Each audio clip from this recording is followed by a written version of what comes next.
أعوذ بالله من الشيطان الرجيم. بسم الله الرحمن الرحيم. الحاقة ما الحاقة وما أدراك ما الحاقة كذبت ثمود وعاد بالقارعة فأما ثمود فأهلكوا بالطاغية وأما عاد فأهلكوا بريح صرصر عاتية سخرها عليهم 7 ليال وثمانية أيام حسوما فترى القوم فيها صرعا كأنهم أعجاز نخل خاوية فهل ترى لهم من باقية وجاء فرعون ومن قبله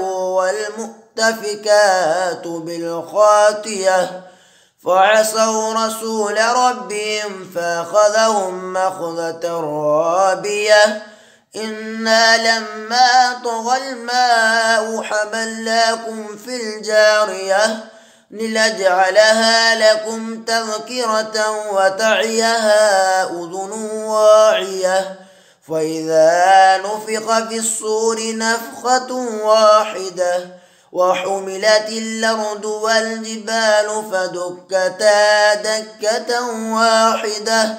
فيومئذ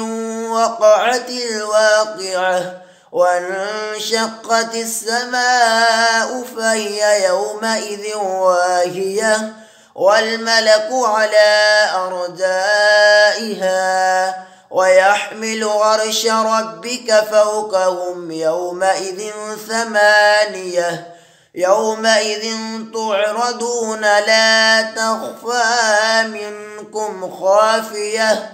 فأما من أوتي كتابه بيمينه فيقول هاؤم اقرءوا كتابيه إني ظننت أني ملاك حسابيه فهو في عيشة رادية في جنة عالية قطوفها دانية كلوا واشربوا هنيئا بما أسلفتم في الأيام الخالية وأما من أوتي كتابه بشماله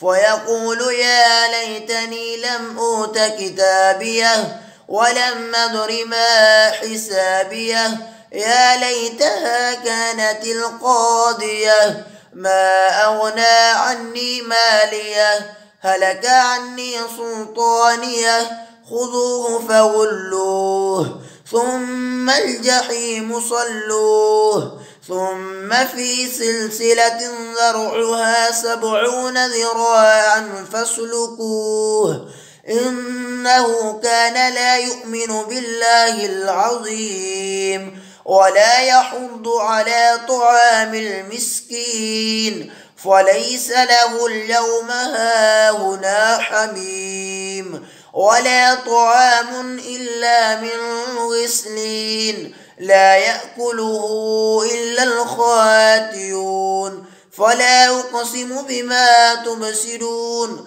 وما لا تبصرون إنه لقول رسول كريم وما هو بقول شاعر قليلا ما تؤمنون ولا بقول كاهن قليلا ما تذكرون تنزيل من رب العالمين ولو تقول علينا بعد الأقاويل لأخذنا منه باليمين ثم لقطعنا منه الوتين فما منكم من أحد عنه حاجزين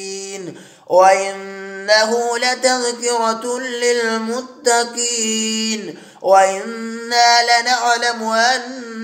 منكم مكذبين وإنه لحسرة على الكافرين وإنه لحق اليقين فسبح باسم ربك العظيم.